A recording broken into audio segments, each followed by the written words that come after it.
Now again, another video about semen retention, because that's the source of inspiration.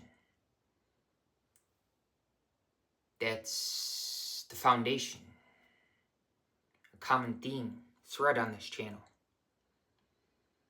Because when, not if, men commit to semen retention,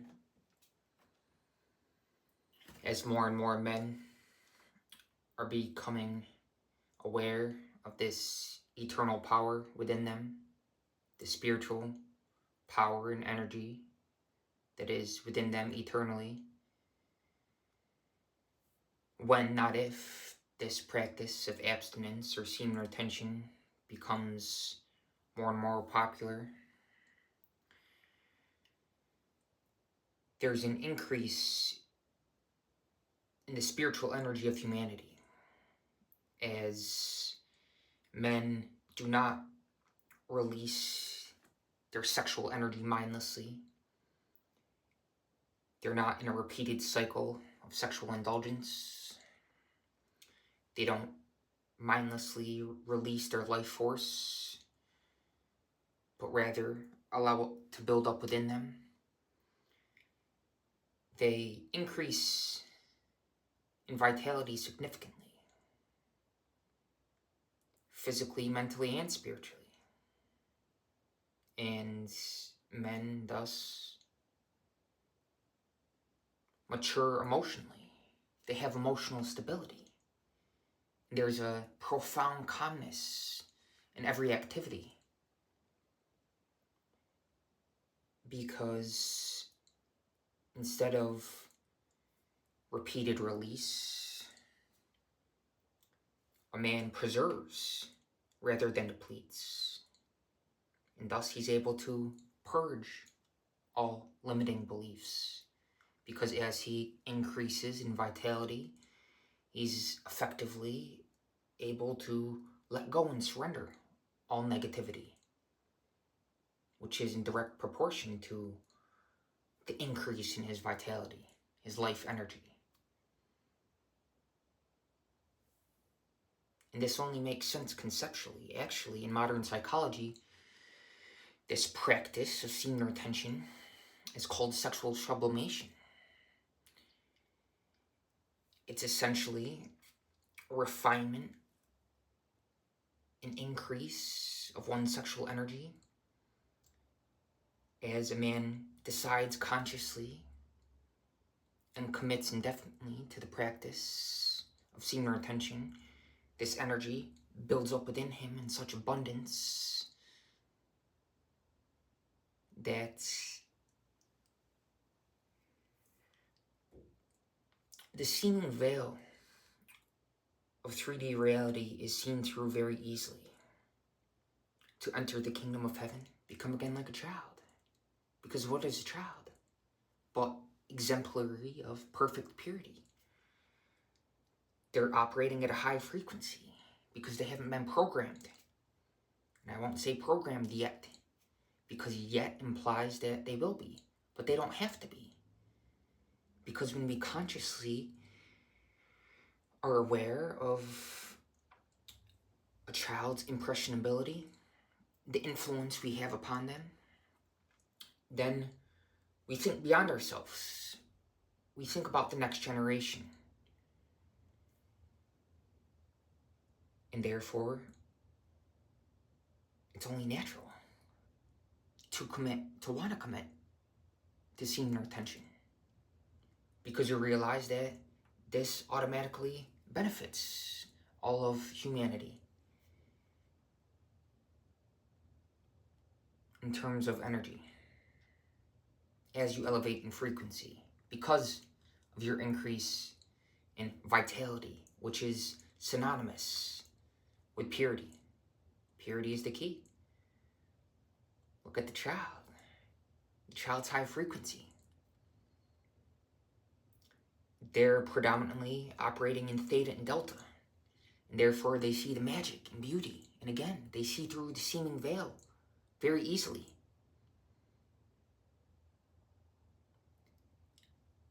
The love pours through them unconditionally. There's no personality. There's no rigid structure of a personal identity to condition the love that pours through them and expresses outwardly, manifests through them effortlessly because of their high frequency, which is synonymous with their purity. The love doesn't condition based on one's religion.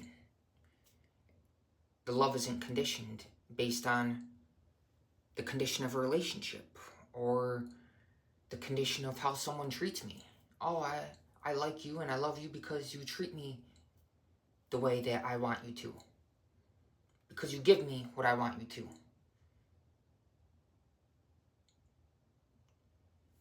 You don't allow the love that wants to pour and come through you to be limited by a thought. Because love and unity is not just understood conceptually, it's felt viscerally, as an actuality, experientially. And thus there's a profound sense of connectivity that is not limited by intellectual energy, because this intellectual energy functions harmoniously with one's feeling. Feeling and reason, the feminine and masculine, are in balance, and thus one's very existence is pure and harmonious as one enjoys and perceives reality from within an elevated state of consciousness, because perhaps they've committed to abstinence. And this increase in consciousness is an automatic consequence as one stays committed to the practice.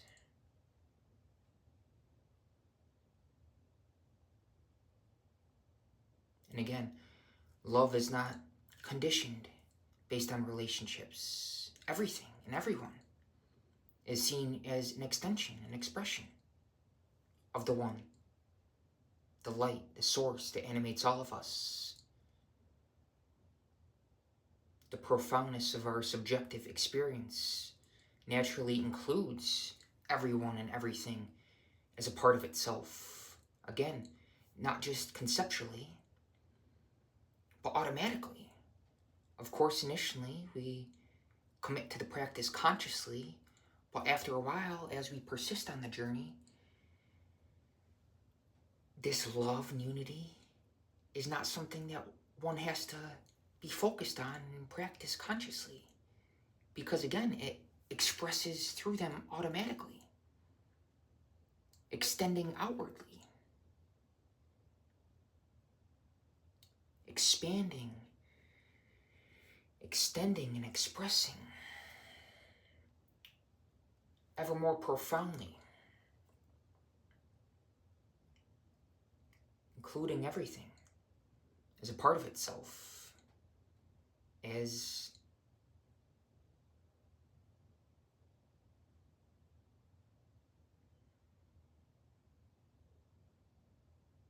it is.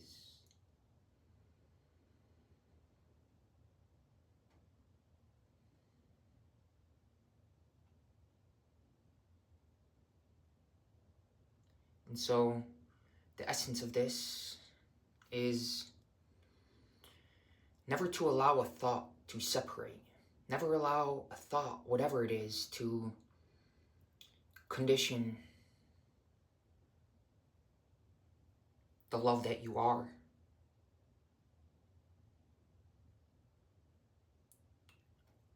Oh, I don't love you because of something you did to me when I was a child. I'm still holding that resentment within me.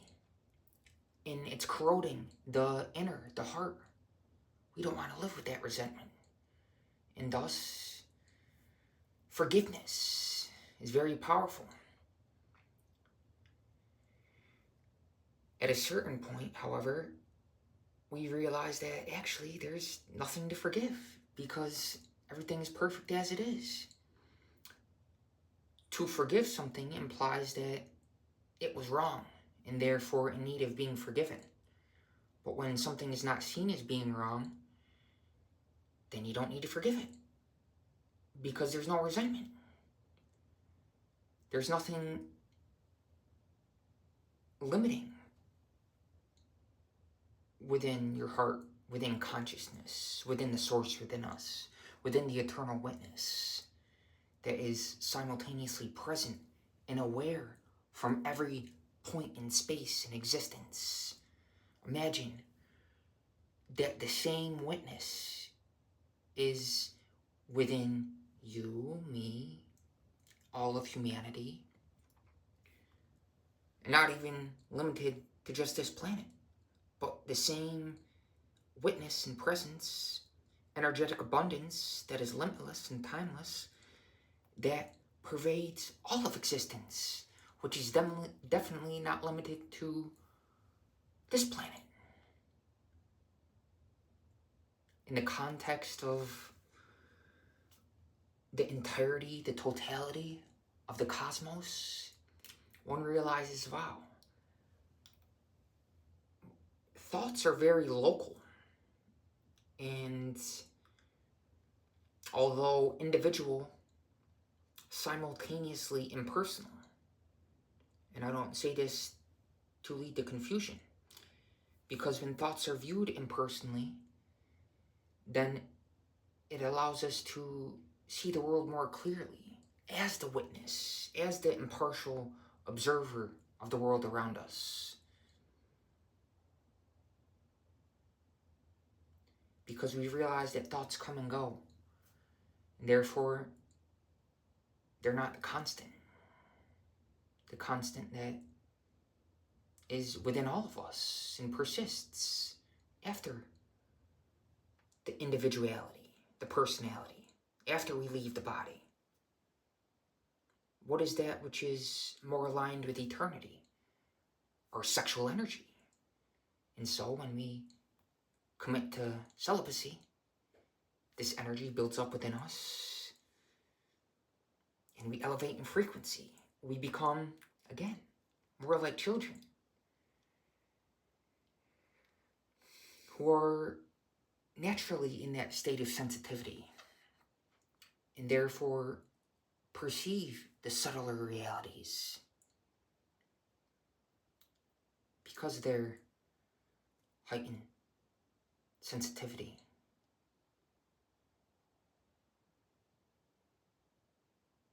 Something that many men might not think is masculine. Oh, I don't want to be sensitive. I don't want to be in tune with that feeling, feminine side of me. But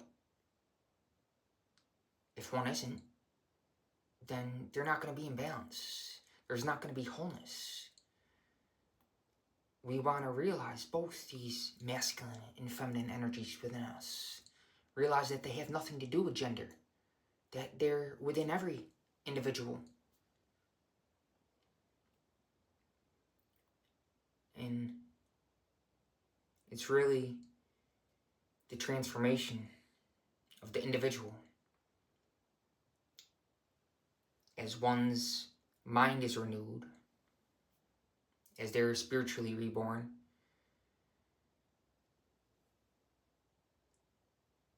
that impacts all of us. And therefore, this is our purpose, our common shared purpose, is to elevate in consciousness, in frequency, individually, so that we can uplift all of humanity. And as we persist along the journey, we develop ever more momentum and become an unstoppable, invincible force. It's not power that we claim personally, because we realize that it's only by a higher mercy, this unconditionality, which allows us to receive the grace of the presence and realize, discover within us ever higher levels of of consciousness.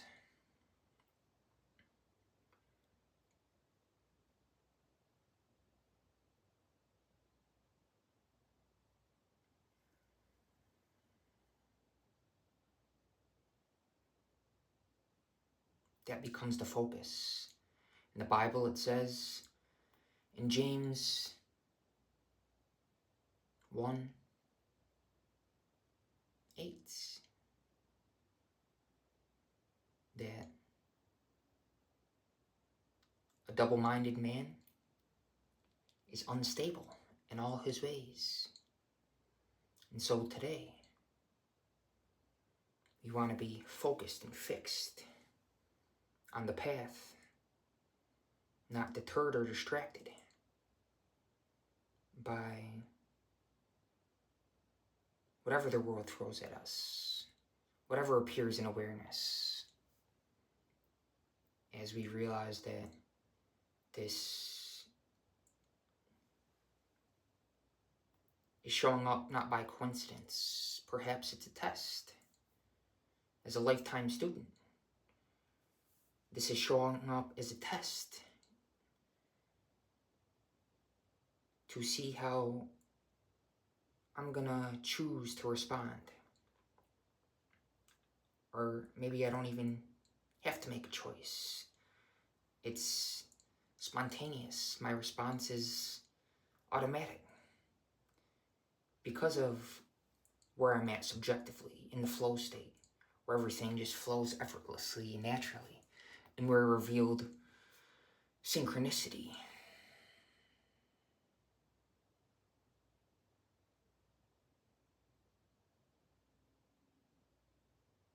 This is not showing up coincidentally.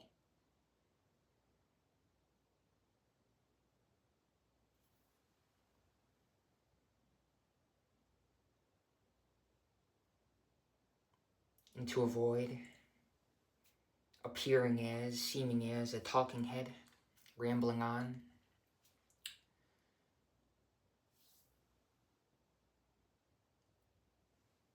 I feel that what wanted to come out, be said,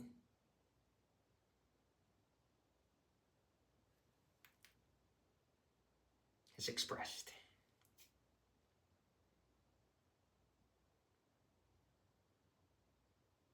So God bless.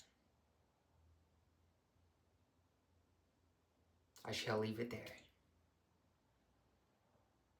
Take care. Be cautious.